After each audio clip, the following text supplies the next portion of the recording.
former racist people. What changed your opinion? I was raised in a really small, rural town, so it was casual racism constantly. I fell into the rhetoric, unfortunately. What changed me? Just living and traveling and listening and trying to understand. This applies for other views as well. Traveling and just listening can really open your eyes to a lot of things and on so many levels. Take care of yourselves, folks. Travel is fatal to prejudice, bigotry, and narrow-mindedness. Mark Twain. Not sure this counts, but I went from living in a hyper-religious and extremely intolerant and completely white environment, to living in a county where I was the foreigner and received quite a bit of abuse for it. Swore I would never be that kind of person. Am a Hindu, and in India Hindus and Muslims have little bit of beef in between. There was a new student in class, Muslim. My benchmate was absent that day. Teacher made him sit on my bench with me and said no one will change their places. Time passes, small talk, common interests, good friends. Lol, beef, pun intended? Yes.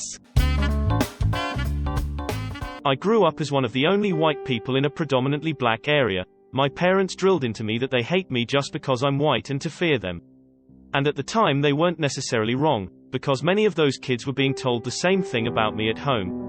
I just learned from experience it isn't true. I made many friends that I still love dearly, and I wish neither of us had this mindset drilled into us. Yeah, it's true. A lot of black kids are told growing up that white people want to bring back slavery. At least that was the case at my ghetto-ass school. My mom and family never really said that, though some did and still do believe that's what Republicans want, lol. I remember when there was a white kid in my classroom for the first time in elementary. He ended being my best friend that year. A lot of the other kids were mean to him just because he was white, pretty sure he's still white. But you want to know two funny things? 1. They'd make fun of darker-skinned black kids all the time. Colorism is super deep in the black community. 2. The teacher was white and no one had a problem with her. So they couldn't even apply their hatred evenly. His family moved across the country and I never saw him again. This was back in the 90s, so there were no emails or anything to exchange. In middle school there were more white kids, so things calmed down a bit as far as I could tell. Maybe it was payopal growing up, or maybe a combination of things, like just being around other types of people. I've noticed that the more people are around others, the less goofy they are. The racist white people I've encountered tend to be the isolated types in echo chambers. Meanwhile, the rednecks who are always around different people are some of the nicest people you can meet. It's so sad how on both spectrums we were told this at home. Neither of us ever actually hated the other, we were just taught to fear each other. As an adult now, every black woman I've ever had the pleasure of being friends with have been the most ride or die loving women I've ever met. I wish I didn't deprive myself of those connections as a kid out of fear. In grade 5, I learned about the Holocaust and saw a film showing how a typical Jewish family experienced it from beginning to end. Let's just say the ending left me mortified. And through listening to how adults and even celebrities portray themselves in public, I started accepting the fact that all races have good and bad apples, but the bad apples need to own up to their bigotry and learn to live with one another. Enough excuses. Edit. Thank you for the upvotes and awards. To give better context, I became more interested in social studies after grade 5 because I wanted to learn more about other cultures and races. I just became more open-minded and decided to treat others how I like to be treated rather than because someone knew better. Definitely was a work in progress and got corrected on a lot on racist remarks over the years. Still learning now, but I got a good family and friend group. Think I turned out alright? I know we all live in turbulent times, but please do take the time to take care of one another. We are all in this together and I know we can all pull through. Humanity has survived up until now, right? Not me, but my dad's story. In the 1970s, my dad was in elementary school, said he had always thought African Americans were just different. So one day he's standing in line, and there was two African American brothers standing behind my dad when my dad turns to the younger brother and calls him a racist term, I don't remember which one. The older brother turns to my dad, winds up and punches him straight in the face. He said he was bleeding, it hurt like hell, and he was crying, but ever since that day he knew they were just like everyone else because that's exactly what he would have done. Motherfucker literally punched the racism out of him. As soon as I was old enough to realize all my favorite foods were not American. Eye-opening. A few years ago I was visiting Phoenix and had a super racist Uber driver who railed on Mexicans and in the same breath pointed out his favorite Mexican restaurant as we drove past and recommended it to me. My education growing up was fairly conservative and my neighborhood lacked diversity. When I went to college, I met a ton of people who were different from me but just as human. My uncle by marriage grew up with racist parents, but one day when he was 20 IIRC, he fell asleep at the wheel after working a double shift and rolled off the side of the road into a ditch late one night. It was a country road in nowhere upstate New York and the only other person on the road at the time was a Puerto Rican man also getting off work. Pulled him from the car and drove to the nearest gas station to use the payphone, way before cell phones existed. My uncle survived thanks to that man. His car caught fire shortly after. My uncle was so touched by this man's kindness he vowed to help the man as much as could. Until my uncle's death from cancer in 2013 they remained friends. I remember hearing the story during Thanksgiving one year when I was younger and not really understanding what racism was.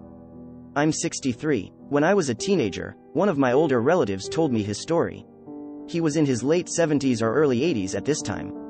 9 bikes. I never grew up with any black people or gay people, but somehow I had kind of a negative opinion of them. A few years ago, I had surgery and they didn't think I was going to make it. I spent several weeks in the hospital. The nurse who took care of me was a gay black man.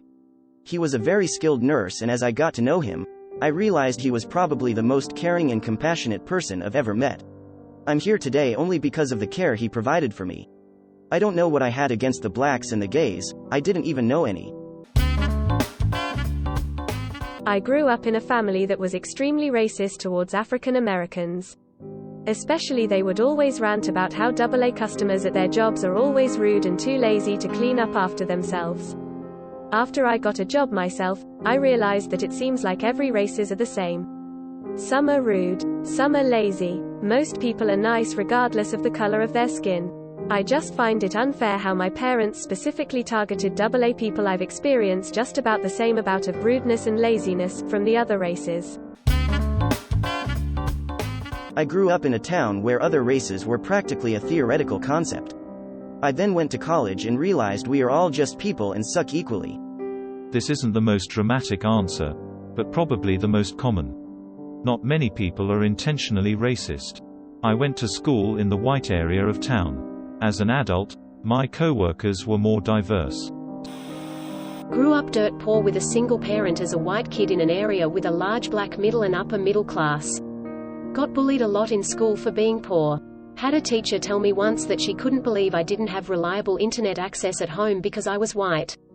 I literally thought the racial wealth gap was reversed and that the cause of this was public spending until I was like 16. Getting a ton of scholarships and then being able to move for college opened my eyes real quick. I don't think I was ever racist, but as a little kid I was scared of other races. Probably because they weren't very common in my life. It didn't come from a place of hatred though. But then I watched the first Pokemon movie and Meowth said something I've always remembered. We do have a lot in common. The same earth, the same air, the same sky. Maybe if we started looking at what's the same instead of what's different. Well, who knows? And since that moment, I stopped being scared of other races. It's true as well, we should stop looking at what is different and start looking at what's the same. However, I will say that the differences in people, culture, so forth, is something to be celebrated as well. Edit. I greatly appreciate all of the comments, upvotes and the awards. Thank you. I'm glad people can relate to Meowth's wisdom, as well as my messages about the world. All the best to you all. I was around 12 when I realized that they're just as human as I am and don't deserve to be treated unfairly because of a different skin color. Fought tooth and nail with my mom many times on that after that. Edit. If someone from TikTok is looking through here for content and decides to use this comment, please blur or crop out my username. Appreciate that, fam. I had this white woman tell me that while I was a seemingly nice guy, I was still destined to burn in hell because I'm black. I'm not effing joking. It was the weirdest experience of my life. And I'm Floridian. Joke's on her though. I'm going to burn in hell because I'm a sinner. Lol. Sorry to hear you had an experience like that. But I definitely believe you. That sounds like something my mom would say. Not racist but homophobic, just raised that way and did not know any different. In college I got to know a few LGBT people and one day just realized I did not give a single flying F what people did sexually. How does this even remotely impact me and my life? Do no harm to others.